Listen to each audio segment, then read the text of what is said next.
Hola, ¿qué tal? Soy Luna Paredes y estoy aquí con Uriol Erauskin y con Richie Galiano, los creadores de La rabia es nuestra. ¿Qué tal? ¿Cómo estáis? Muy bien, muy contentas. Muchas gracias por tenernos aquí. Un placer, un placer. Bueno, vamos a empezar por el principio de todo esto, porque esto no nace como espectáculo, sino que nace como libro. La rabia es nuestra, como tu libro, tu ensayo político. Quiero que me cuentes cuál es el motor rabioso que te impulsó a escribir todas estas palabras.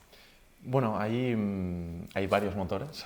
Uno sería precisamente la cuestión de la rabia, que es un tema que llevo pensando y trabajando comunicativamente y también a nivel como de organización política desde hace ya muchos años.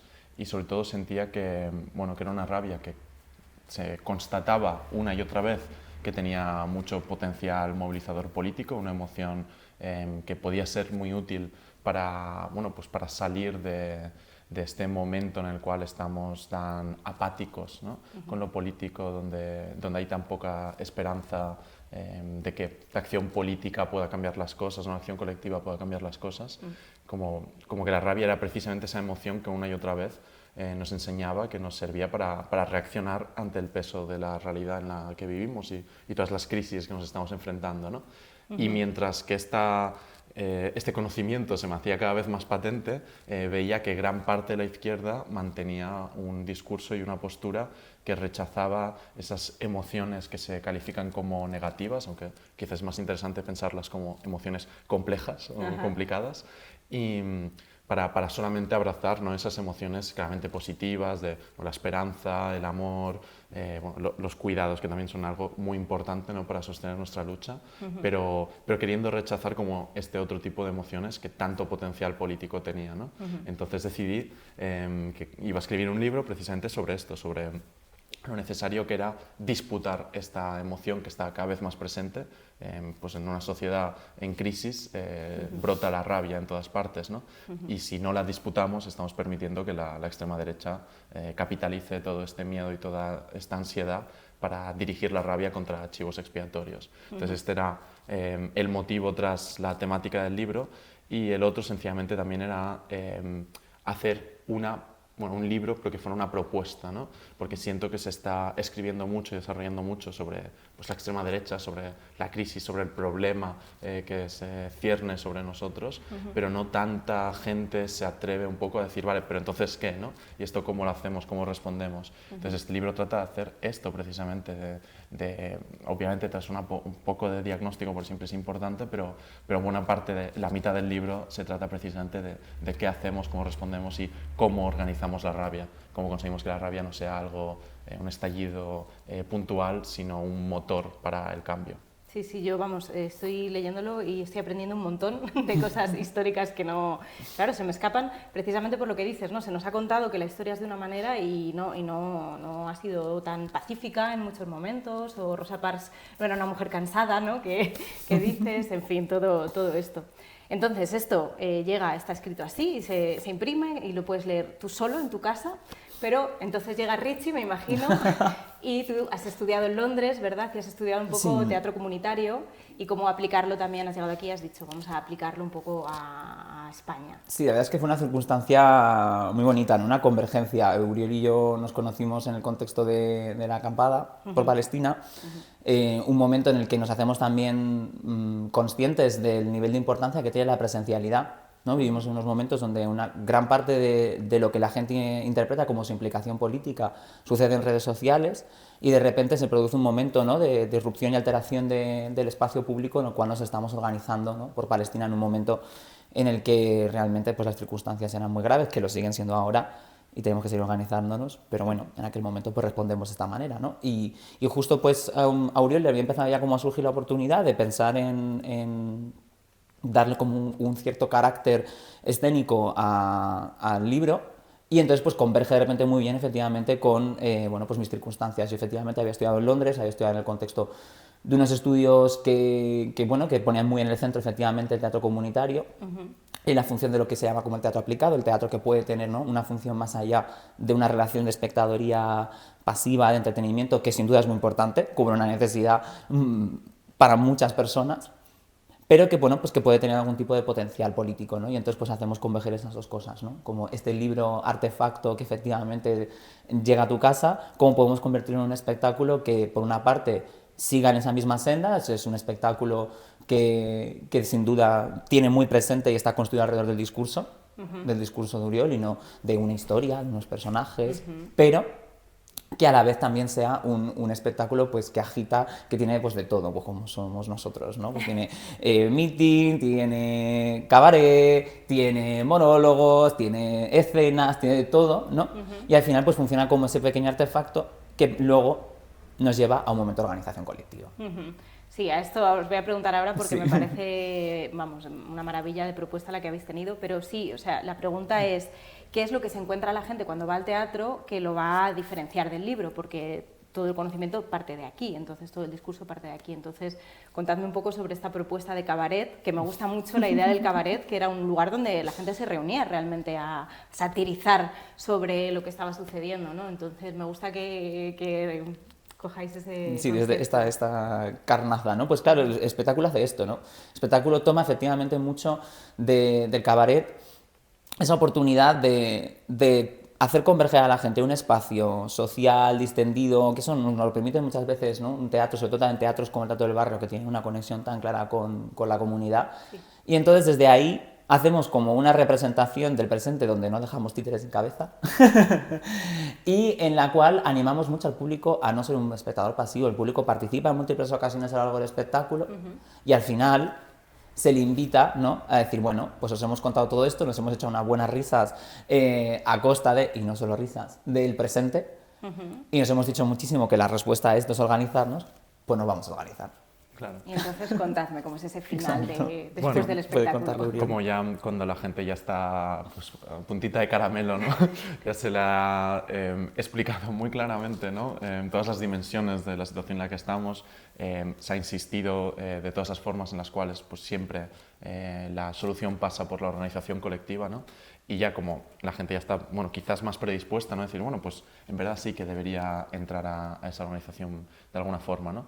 Pues se acaba el espectáculo y decimos, bueno, y ahora empieza una fase de una dinámica de participación del público en la cual invitamos al público a quedarse, y se suele quedar la gran mayoría, y a quien quiera a bajarse al escenario, que se suele bajar como la mitad.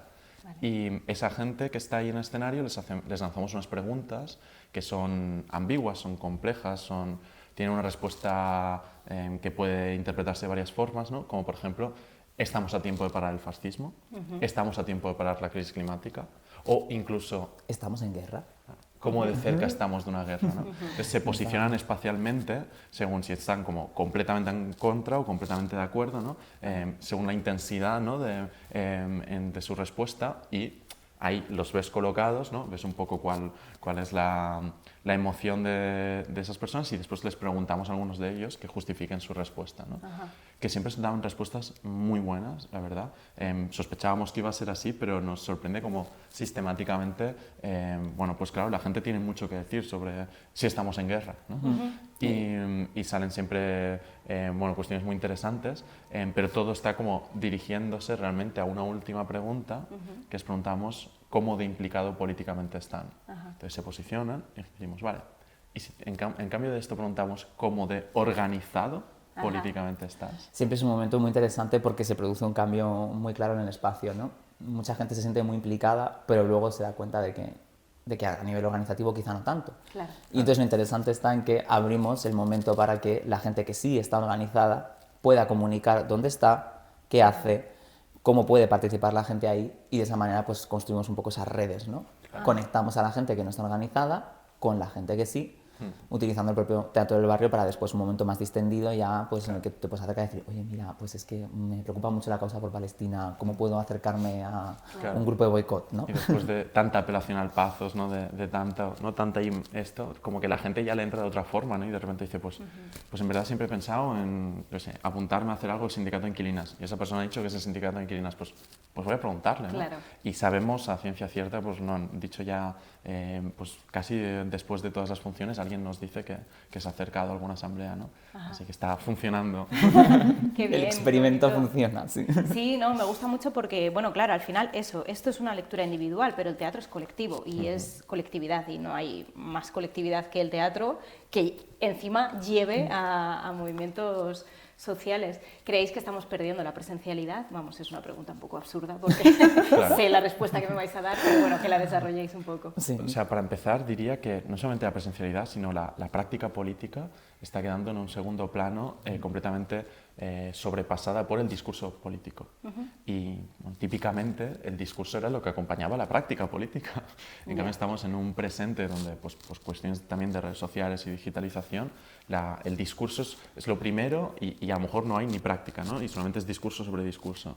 Y claro, esto es un límite, porque al final, a pesar de lo importante del discurso, y yo me dedico muchísimo al discurso, es muy importante efectivamente la organización política y la práctica política.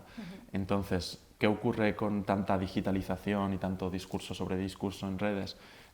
Bueno, primero que nos atomizamos, porque nos relacionamos desde nuestro perfil, con nuestros gustos y nuestra pequeña posición, en la cual pues opinamos y matizamos sobre el matiz, pero no construimos juntas realmente algo que pueda hacer cambiar cosas, ¿no? Y también porque desde el online es muy difícil construir confianza. Para realmente como generar esas alianzas, muchas veces es imprescindible verte cara a cara para poder también tomar el tiempo que requiere, ¿no? Y para poder ir construyendo esa organización tan necesaria. Entonces lo que nos vemos es que cada vez estamos más en lo digital y en lo presencial pues nos están cargando los terceros espacios que se llaman, ¿no? Que pues aquí en Madrid, por ejemplo, incluso aspectos tan importantes como han sido los centros sociales ocupados, están habiendo un acoso y derribo por parte de las autoridades competentes, en las cuales están quedando cada vez menos y esto es un elemento también que nos dificulta nuestra organización, pero en verdad es algo común que ocurre, ¿no? El tránsito, ¿no? De menos plazas y más cafés ¿no? y bueno, pequeños espacios de terrazas, ¿no? De consumo y no tanto relacionado en la creación de la comunidad, ¿no? Sí, yo justamente iba a tirar un poco por este hilo, ¿no? De, bueno, primero una perspectiva un poco negativa, luego una perspectiva positiva. Efectivamente, el desplazamiento, es decir, si bien las redes sociales nos han traído también cosas muy positivas y creo que tenemos siempre que medir el discurso, porque definitivamente para diferentes personas, ¿no? Acceder a las redes sociales, acceder a entornos que eran el entorno inmediato en el cual no se podían recibir determinados estímulos, poder hacerlo a través de las redes sociales definitivamente fue una herramienta muy poderosa. Sin duda también es verdad que el desplazamiento hacia las redes sociales de un conjunto de formas de relacionarnos, de formas de hablar, de comunicarnos, de conectar, pues sin duda está teniendo un impacto negativo, ¿no? Está convergiendo, como dice Uriol, ese impacto negativo con una pérdida constante del espacio público. Aquí efectivamente la Comunidad de Madrid lo conocemos bien, pero no solo, ¿no? Hay una pérdida sistemática y una privatización de los espacios públicos. Cuando pensamos en las terrazas, no solamente tenemos que pensar en que evidentemente para algunas vecinas pues las terrazas pueden suponer una molestia, es que estamos cediendo espacios públicos que podrían ser de uso colectivo, que podrían estar mediados a través de estructuras vecinales, los estamos cediendo constantemente hacia el uso privado.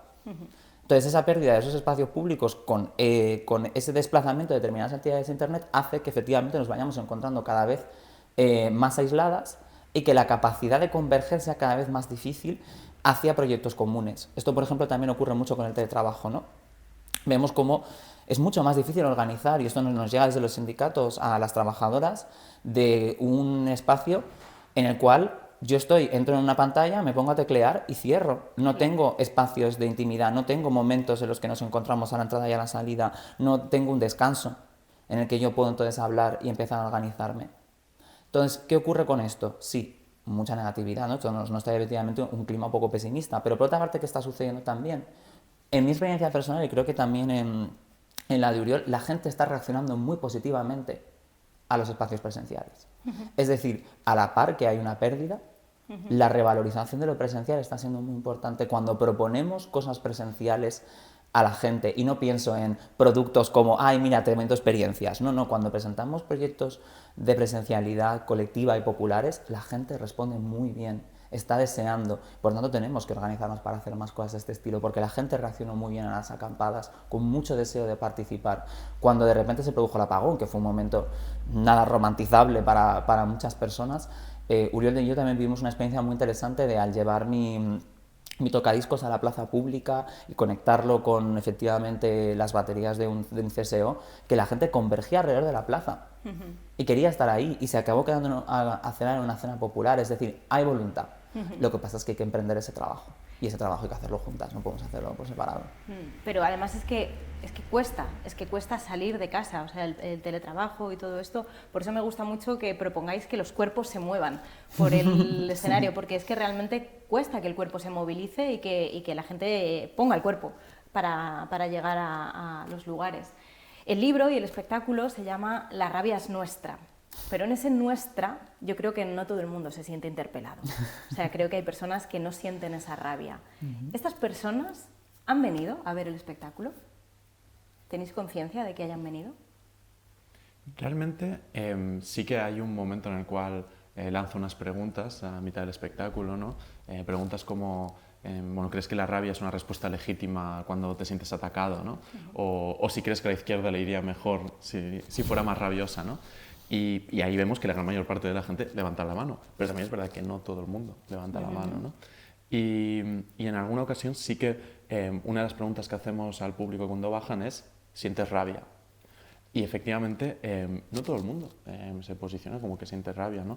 Sí que suelen ser personas que están movilizadas políticamente, o sea que algo político les ha llamado de la obra, pero efectivamente no, la rabia no es una emoción que tampoco esté como omnipresente en todas las personas del presente, ¿no? ¿Sí? Más bien ¿Crees? o sea, no, creo que es algo que sí que, o sea, creo que está cada vez más presente. Creo que hay estallidos de rabia, como podemos ver en La Dana, ¿no? Que cuando ocurre ya un momento de pico de crisis, ¿no? Ahí aún pues, reflota aún más, ¿no? Y para mí por eso es importante ser capaces de canalizar estos momentos de rabia hacia los objetivos adecuados, porque si no, pues parecerá que la derecha podrá canalizarlo hacia archivos expiatorios, ¿no?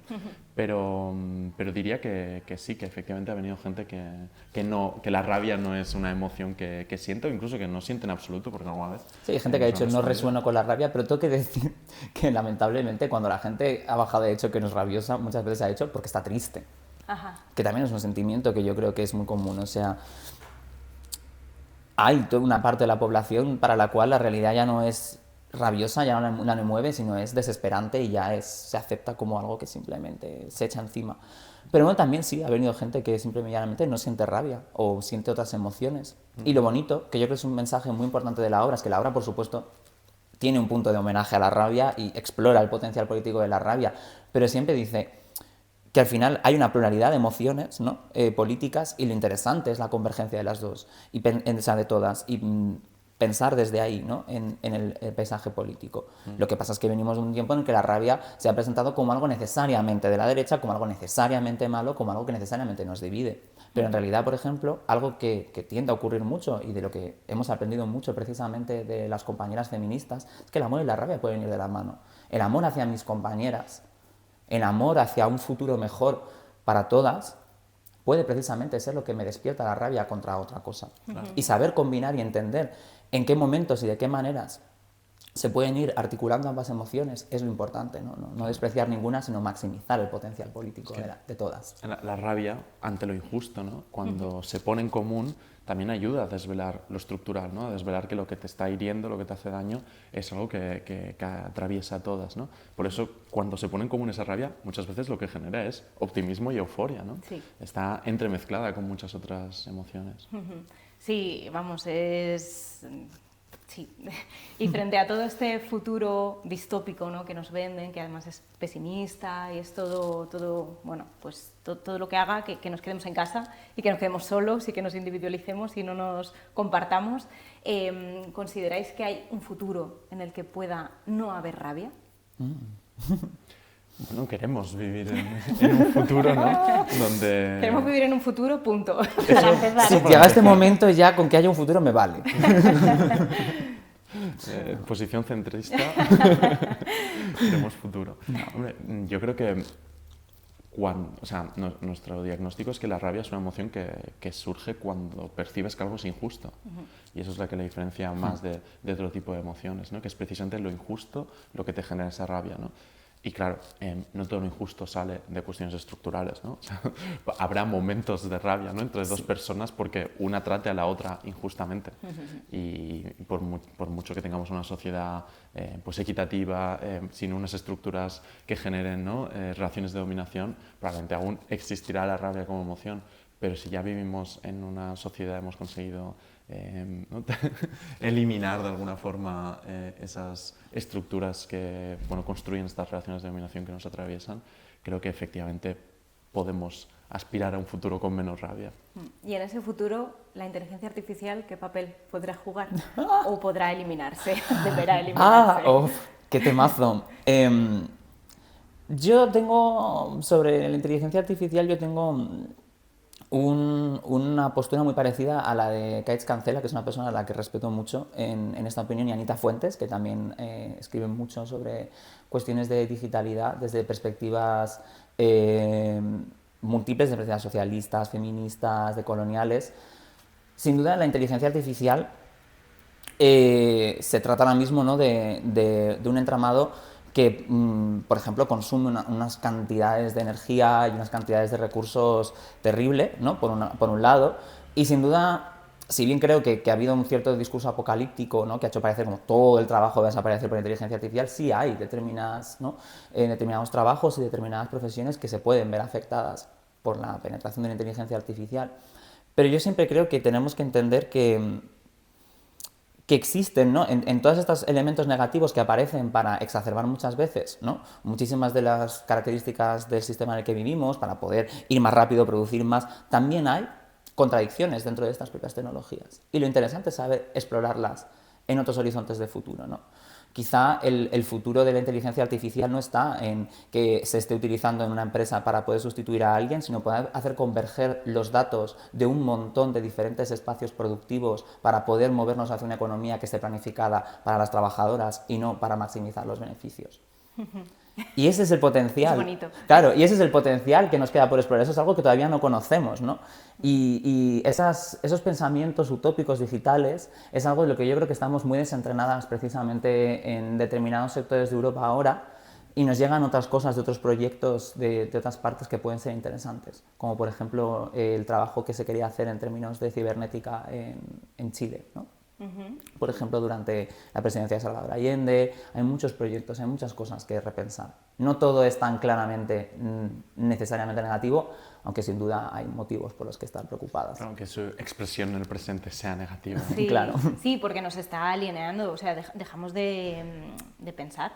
O sea, perdemos nuestra capacidad, creo yo, por lo menos es lo que el uso que se le da en general es hazme las cosas tú y no las hago yo. Entonces, bueno, quería saber un poco también eso, cuál era un poco vuestra opinión, pero ojalá lo utilicemos claro, para un bien común y para acercarnos un poquito más. Bueno, para acabar, me gustaría que me dijerais una frase de la obra que os guste. O la primera que os venga, os guste o no. O luchamos juntas o nos matarán por separado. Sí, y justamente había pensado lo mismo porque me gusta mucho. Pero bueno, a mí me gusta mucho la frase con la que abrimos el espectáculo, que es una frase de Fred Hampton de los Panteras Negras, que es la de... ¿cómo es? Es que para ganar hay que atreverse a luchar, ¿no? Todavía podemos ganar, pero para ganar tenemos que atrevernos a luchar.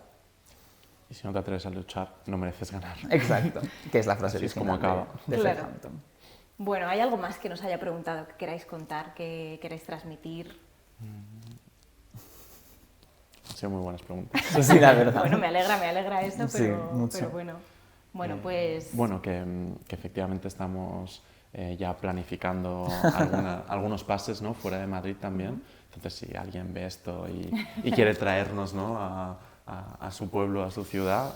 Vamos a donde nos lleven, somos estamos muy a favor del tinglado, la rabia va a llegar a todas partes. Exacto, la rabia tiene que llegar a todas partes y es importante juntarnos para que la rabia llegue y llegue efectivamente, no como una eclosión y se acabó, sino como algo... Sostenible. Sí, sostenible, en lo que podamos vivir, que parece que la rabia nos impide vivir, ¿no? Nos enajena y no solamente eso. Es que hay que salir de la rabia impotente, individualizada y entrar en la rabia organizada. Pues me parece un fin de entrevista perfecto. Muchísimas gracias a los dos y que la rabia siga por mucho tiempo. Ojalá. Ojalá.